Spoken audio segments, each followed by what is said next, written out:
Good morning everybody, welcome back to the channel. It's 4:45 in the morning, it's the 11th of October and we're heading again back to Cornwall. But there is a little bit of a twist to this. The reason I'm going down to Cornwall is actually to film for my other channel, which is UK Paranormal Search. I'm going down to RAF Davidstow Moor, an old abandoned RAF World War II base down there, to do a paranormal investigation.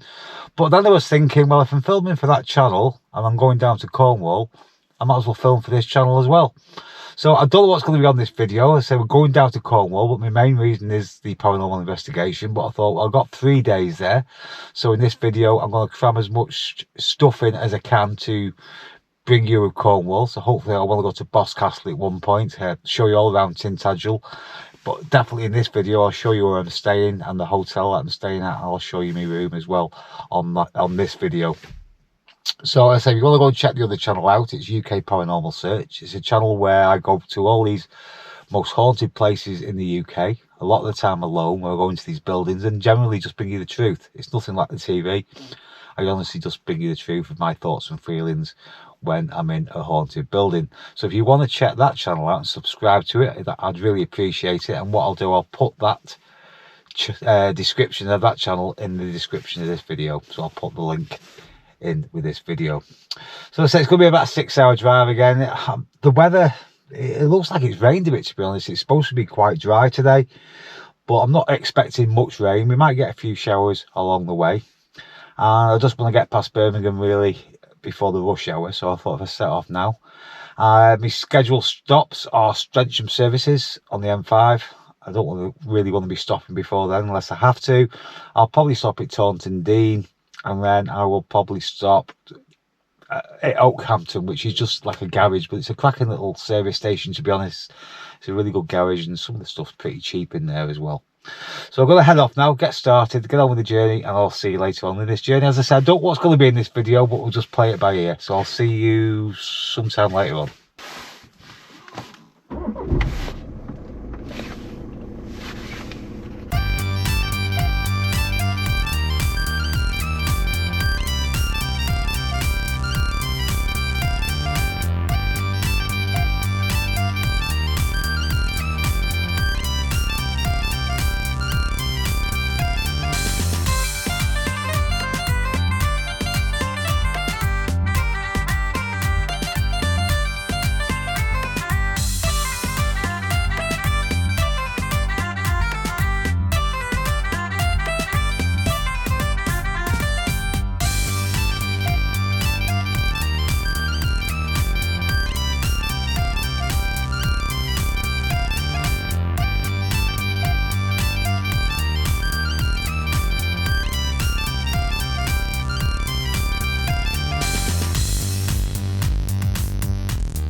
First stop, it's Streatham services, and it's absolutely freezing. I think we hit 0.5 degrees in Droitwich. It was 3 degrees when I left home. It was 0.5 degrees in Droitwich. And look at the frost on the benches.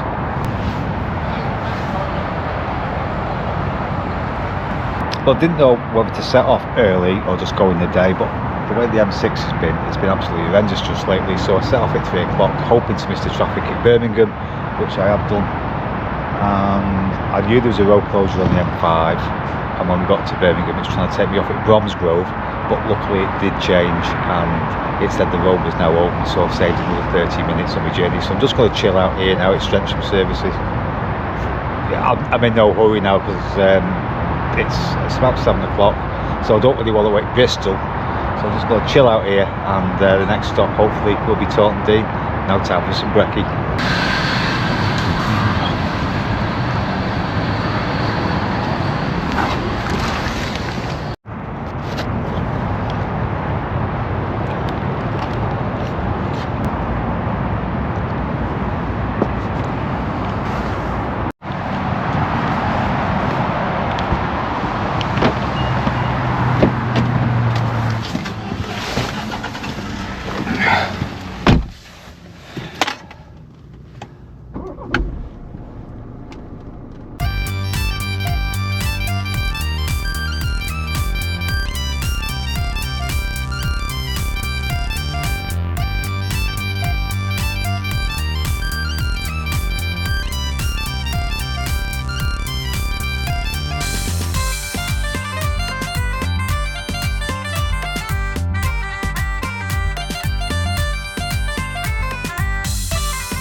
So I'm here for my second stop. I've forgotten how long this drive was, so I think it's time for toilets again and maybe another Mackey's, or just a Mackey's coffee maybe.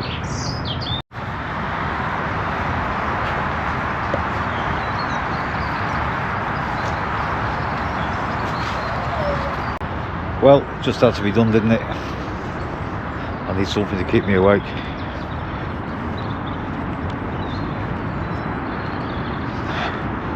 Next stop, Oakhampton, I think. And we shouldn't be too far away then. We've just stopped at the final services here at Oakhampton as scheduled. Now, I've had a brainwave. That coffee's given me a brainwave. It was on the M5. I thought, well, I can't get in the hotel till 2 o'clock, which you will see on this video. I'll show you the hotel and we'll have a walk around the room and that. But I thought, why I'm here, I think I'll go straight to RAF Davidstow, see if it's open, and then what I'll do, I'll film me B-roll for the video for me on the channel tonight. So that's where I'm going to go now, RAF Davidstow, if it's open. I hope it is. So I've actually made it. The museum is open, so I'll have a look around here before I head over to the hotel.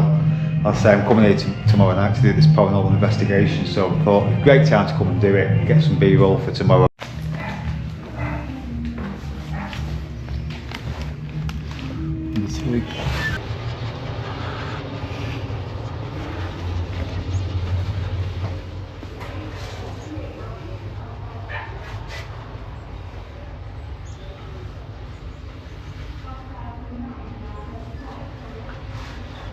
Definitely 1940s that, isn't it?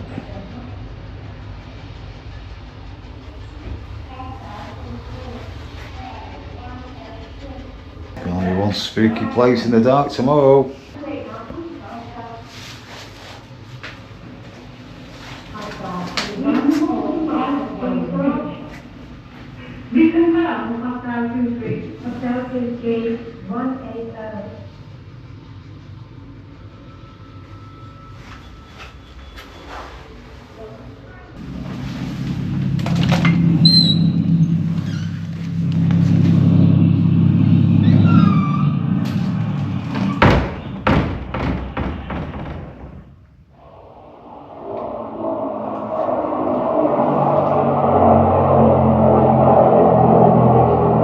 I hear a plane coming. I hear it. This is a fantastic place, so it's certainly going to be spooky tomorrow when it's dark. When I come here tomorrow night and do this paranormal investigation, it's going to be cold as well. It's quite chilly now in here.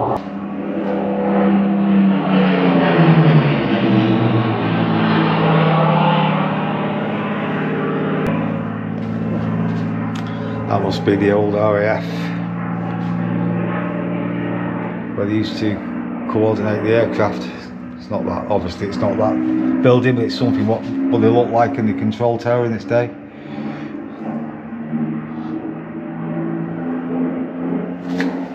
Looking at that, you can picture it in them like old-fashioned black and white films you used to watch, same sort of thing, isn't it? Old Spitfire gun with camera there. Here they had the Canadian Air Force, and definitely the Polish Air Force was stationed here during World War II. I think it was only open for 3 years as well, during World War II, and there was a lot of crashes here as well, apparently. A lot of aircraft did crash here. Control panels of the aircraft.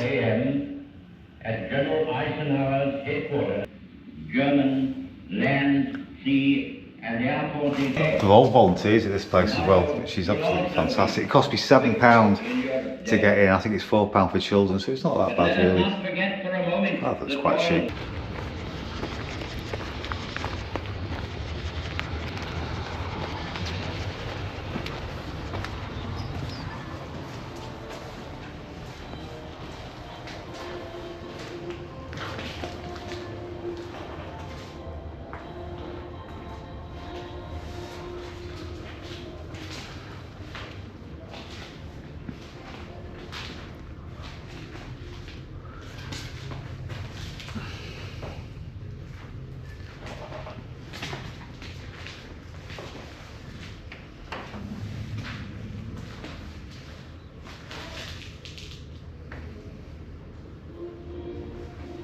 Just been speaking to the guy outside there, and he's just said he's had quite a lot of experiences in certain parts of this museum as well. That's what he's been telling me. He's not told me exactly where the activity is, but he said if he gets time after his dinner, he's going to have a walk around me and tell me a few more tales as well. So it looks a really interesting place though.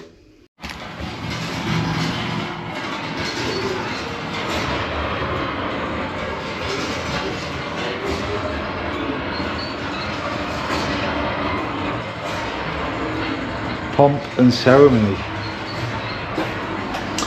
Oh right, this is all the posh stuff. The amount of stuff that's in here is unbelievable.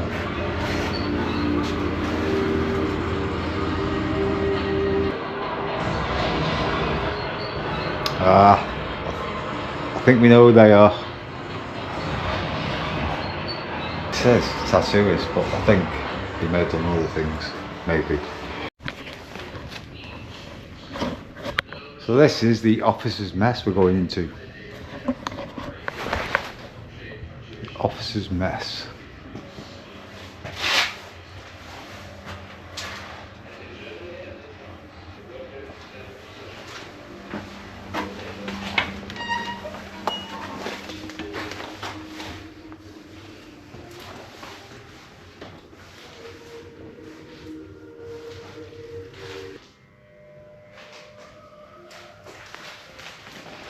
It says here this is the operations RAF Davidstow Bog Book.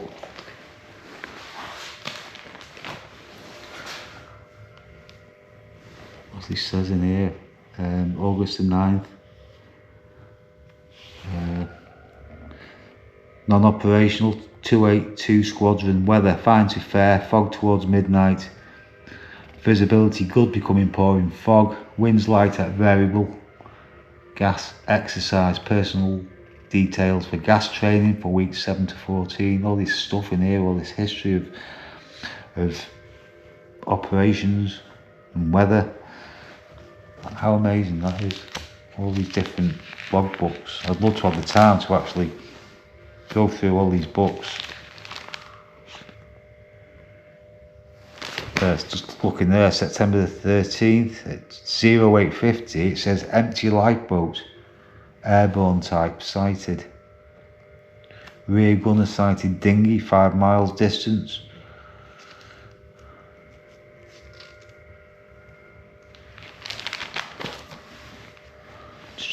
So obviously the war was on when this was going. Catholic service being held in the education block on the 8th of October.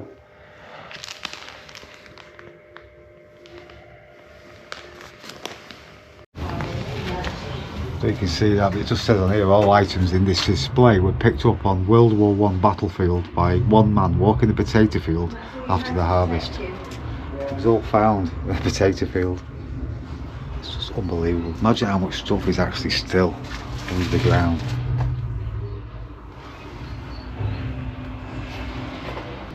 Says there World War I Royal Navy ship guns, that's them there, and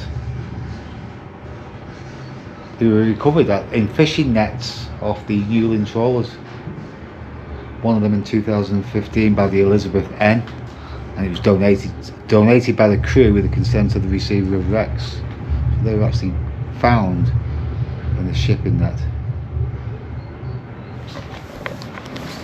Just makes you wonder, you know, all the stuff that's still around that nobody's ever found. I just think it's absolutely amazing. But I'll tell you, this place, I've never seen so much stuff. It's unbelievable. Honestly, you need to come, if you're in this area, come and visit these guys. It's absolutely fantastic.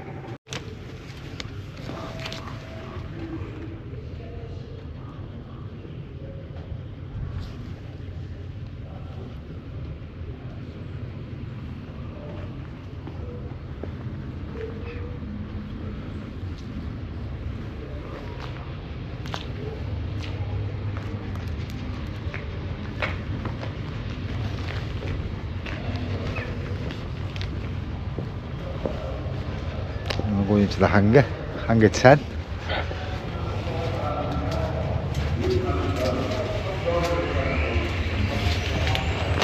Now, when I've done ghost investigations before, when I've been in hangars, whether this is the original hangar I'm not sure, but these have always proved interesting. I know it's because they rattle in the wind or not, I don't know, but they always seem very, very atmospheric, especially in the dark.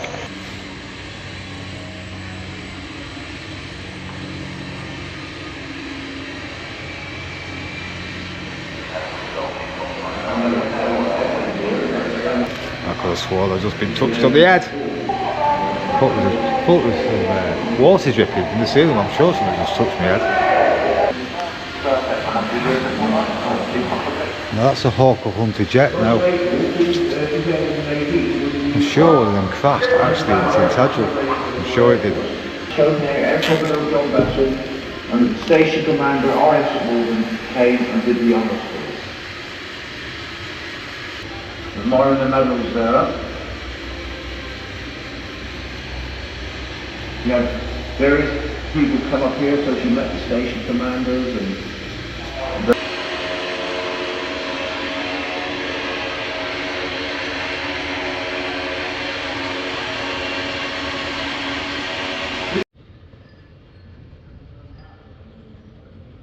building there is the massive famous cheese factory.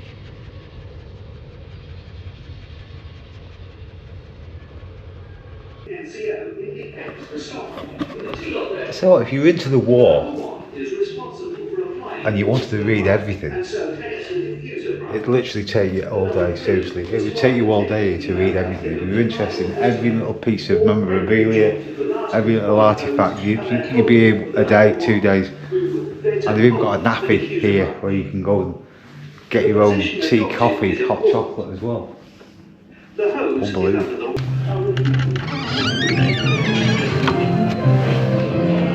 How spooky is that? How spooky is that? Unbelievable. You know what I find really amazing here? If they fill the room with like smoke, like old cigarette smoke, that'd be good. Attention! This is an ARP announcement. We have an air raid warning. Please remain in the shelter until the all clear. So it's time for me now to head back, I suppose, and go and check into this hotel. I'm stopping at the Camelot Castle Hotel in Tintagel. It's right up on the headland, right near the southwest coast path. Absolutely beautiful little spot. So I can check in at 2 o'clock. So let's go over to the hotel, check in, and let's go and check out the room.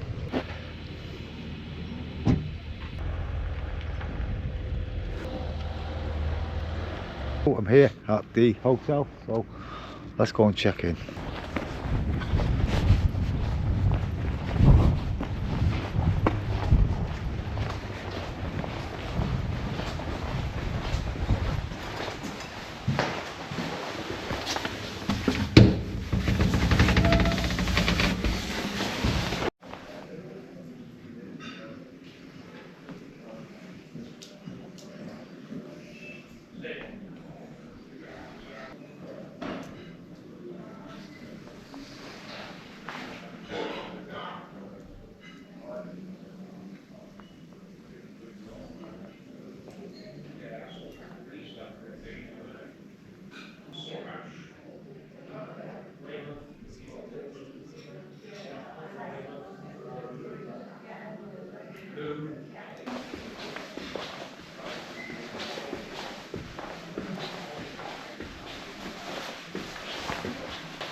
Two, 1, 3.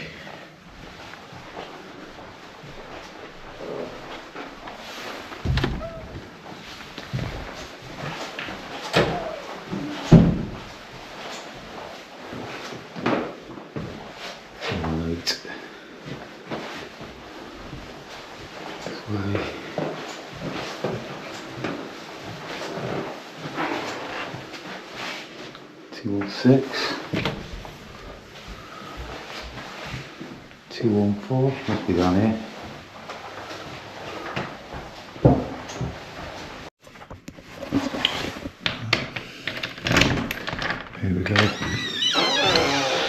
room 213. So it's a single room, which I knew.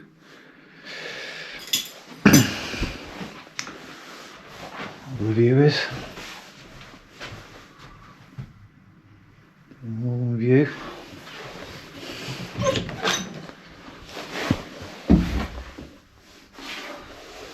Very small shower. Oh, stinks of bleach that.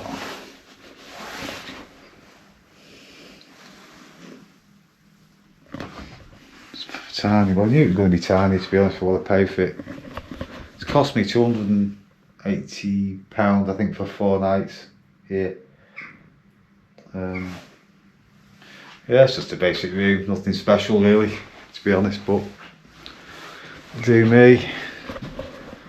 Tea and coffee, TV. Do the kettle test.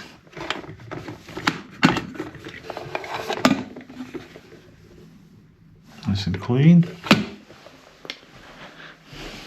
A little bit of a wardrobe there. Just big enough to put my bag in. Reading light. Oh, the USB as well. USB socket, that's good. I didn't think there'd be one of them in this hotel, being old.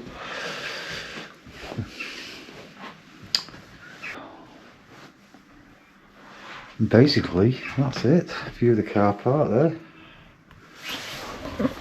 But I've got a massive problem already, to be honest, because as you know, I've said in the video I was working Saturday night at RAF Davidstow, and apparently I can't get back in the hotel till about 5 or 6 o'clock in the morning. I've got the key, but it doesn't let you in the front door. Apparently the hotel's locked at night, so I can't get back in. So I'm basically knackered. So whatever I'm going to do, I'm going to have to finish at the paranormal investigation, and then yeah, I'll have to rough it in my car for a couple of hours and wait till somebody comes in. First hotel I've known what's locked, to be honest, but I'm not very happy about that, to be fair. Can't really understand that, but hey ho, it is what it is. Just can't believe I can't get in the hotel. That's really pigged me off, to be honest. I don't know what we'll do, just have to kip in the car, just gonna be absolutely frozen, but there you go. £284 for a hotel and you can't get in the middle of the night. Lesson, always check first you can get in a hotel.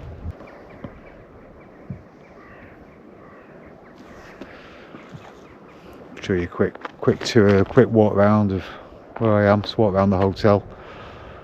It's just too nice to. I was going to go for a sleep, but it's too nice to be in.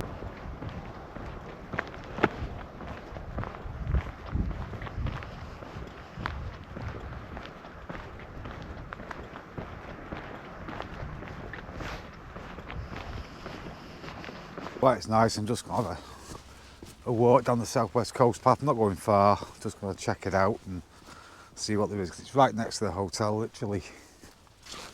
Just can't believe that you can't get in the hotel. That has really just ruined my weekend, to be fair. I just don't understand it. I really don't.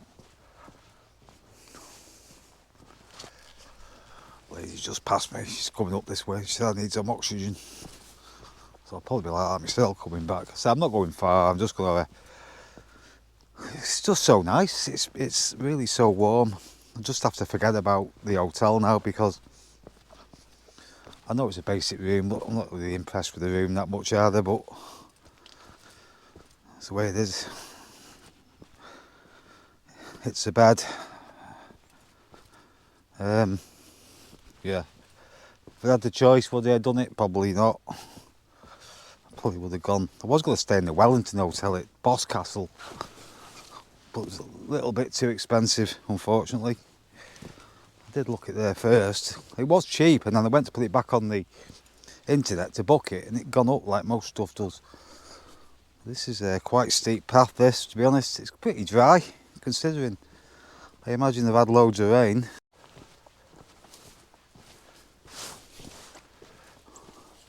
If the weather's okay, what we'll do, we'll go for a proper walk down here. I think this is a nice side, to be fair. Then walking the other side towards Treborwith, there seems to be more beaches this side. Never done this part of the coast path before, to be honest. National Trust, this is called Smith's Cliff. And there's the castle up there, look, you can see it with the sunlight shining right on it.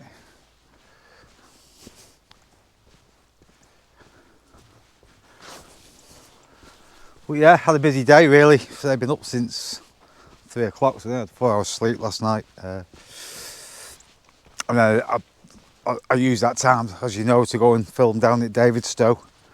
And yeah, I just need to find some tea, so I need to walk at some point into Tintagel. I also need to charge all this stuff up for tomorrow because I'm using the same equipment and what I'll be using tomorrow, so I need to charge it up as well. Some of the stuff, and maybe just hopefully have a walk into Tintagel tonight before it was dark. I have to go and get something to eat for tea. Whether we'll get there before dark, I don't know. But I'm not going too far today, guys. I'm just going to give it a quick recce, see how wet it is, and just go for about 10 minutes, then we'll come back.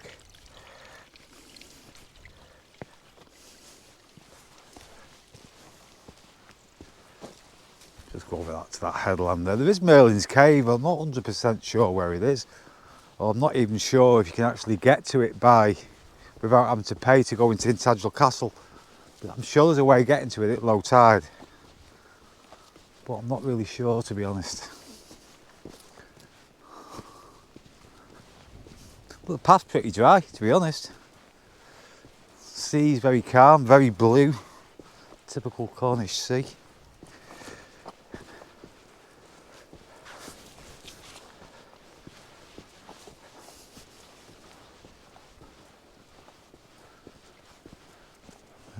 Over there be Tintagel Castle. You just see everybody, I don't know if you can see it on camera, where it's everyone walking on top of the cliff. So whether that's the coast path or Tintagel Castle itself where you have to pay, I'm not 100% sure. It's like a summer's day. It's so nice out here today. It's so warm with the sun out. There's a signpost here, so we'll see what it says. Let's go this way. As I say, I'm only having a quick wreck here. That's why I'm nearly fell over. That's why I'm divvying around a bit, because I just don't know which way to go really. I say I don't want to spend too long mooching about now, because I just haven't got the time basically. But it's just too nice to be in. Too nice.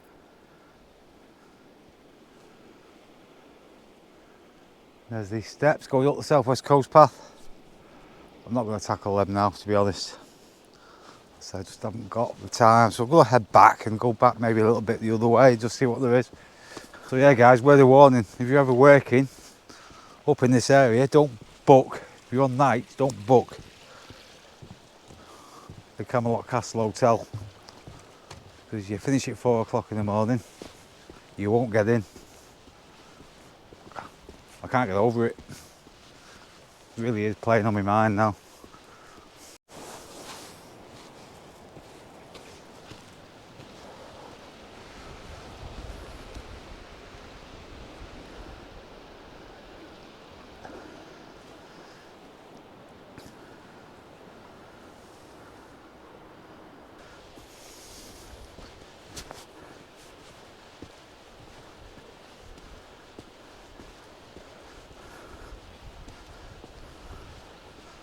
Now maybe that's Merlin's Cave down there. I think that's it.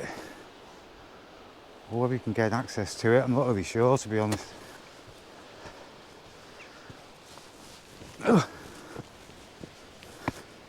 Here comes the Cornish steps.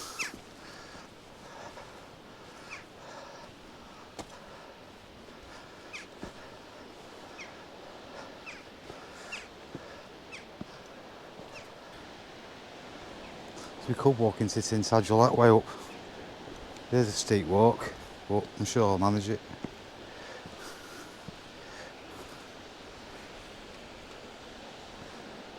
Still don't know if that's Merlin's Cave or not. I really don't know.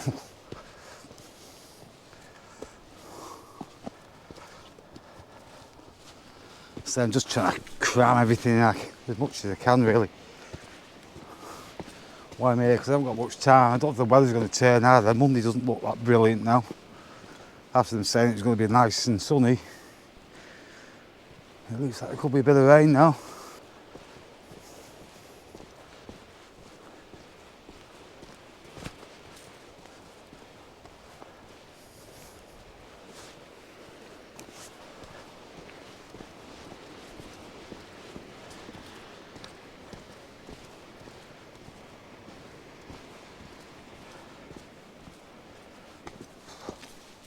Sweating. Sweating like a pig. Who'd have thought it, eh? Now then, which way they're coming? What's that sound, that plaque? Does that mention Millen's Cave?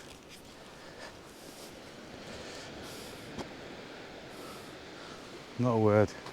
So annoyed really, because everything's gone to plan so much until I booked into that hotel, and it's just totally thrown me. I'll say the journey's been fine. I've timed everything absolutely perfect from leaving home to do what I wanted to do with the other channel as well, and I'll say it's just put a bit of a dampener on it now. You can tell it has because I keep talking about it, don't I?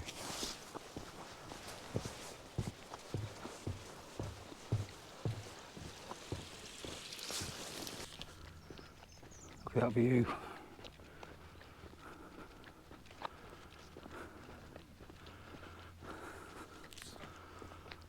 Living in one of them and having that view.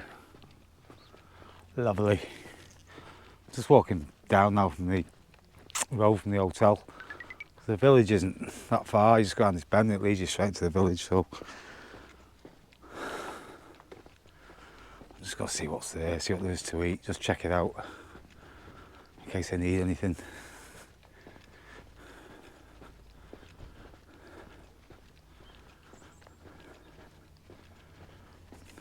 Also check out just if I can get something to eat tomorrow for breakfast, maybe a bacon butty or something like that.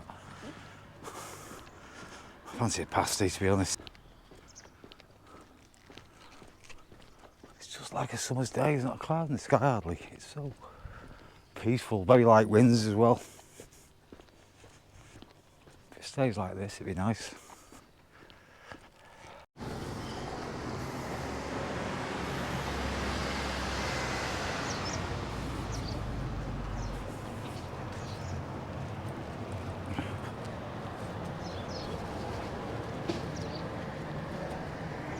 ATM.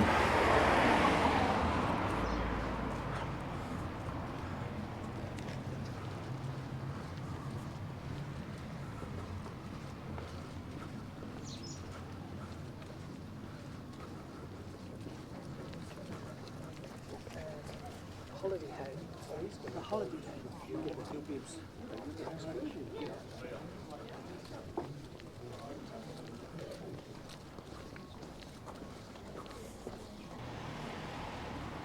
Takes you to the church on top of the coast path, that road, I think. Fish and chips, 16 quid.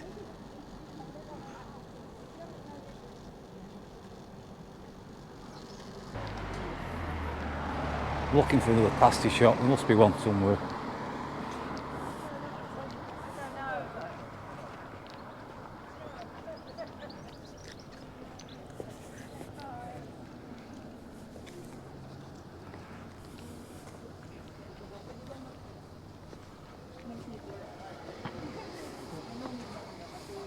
That's more me.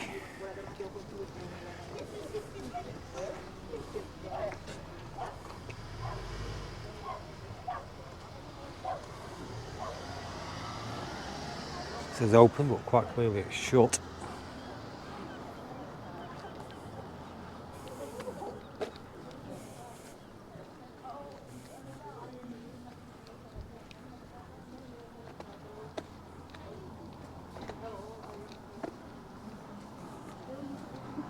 There's the old post office, the old Tintagel post office. £7 for an adult.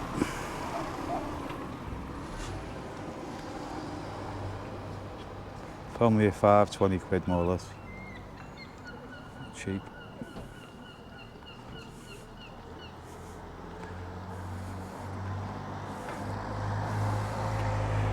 Post office grade 1 listed. It used to be a greengrocer's as well apparently, and a draper's shop at some time or another. It was originally built as a farmhouse.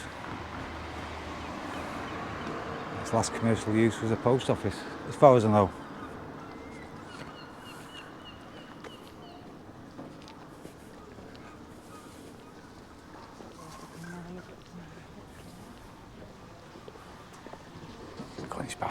Well, it's about 20 past 11 at night now, and it's come to the end of the day. I've just had a shower in that, what I call a caravan shower. Can't particularly say I enjoyed it, but it got me clean. There's only one good thing come right at the end of the night. I went down to see the manager again tonight, and I was going to ask him for some money back. I was going to go home, to be fair. I wasn't going to stop 4 nights, I was just going to stop a couple instead. Main reason being obviously because, as what I said this morning in the video, that I just couldn't get in on Sunday morning at 4 o'clock, which just wasn't any good to me. And the manager, out of the goodness of his heart, it's his day off on Sunday morning, but he's staying in the hotel, and he said to me, when you come back, he's given me his mobile number, his personal mobile number. He said, just give me a call, I'll get up and let you in. So that's fair enough. I can't do, you know what I mean, I can't say any be fairer than that, to be fair. So in a way, it's worked out a little bit better now than what I thought it was going to be, because that just actually threw me this morning. You know what I'm doing tomorrow, to be fair. I've got to say, I'm not really planning this video. Hopefully we'll do something to show you on camera. You know, bear in mind that I've got the investigation tomorrow night. That won't be on this channel, obviously. That'll be on the other channel. So I'm going to bid you a good night. Hope you enjoyed the video.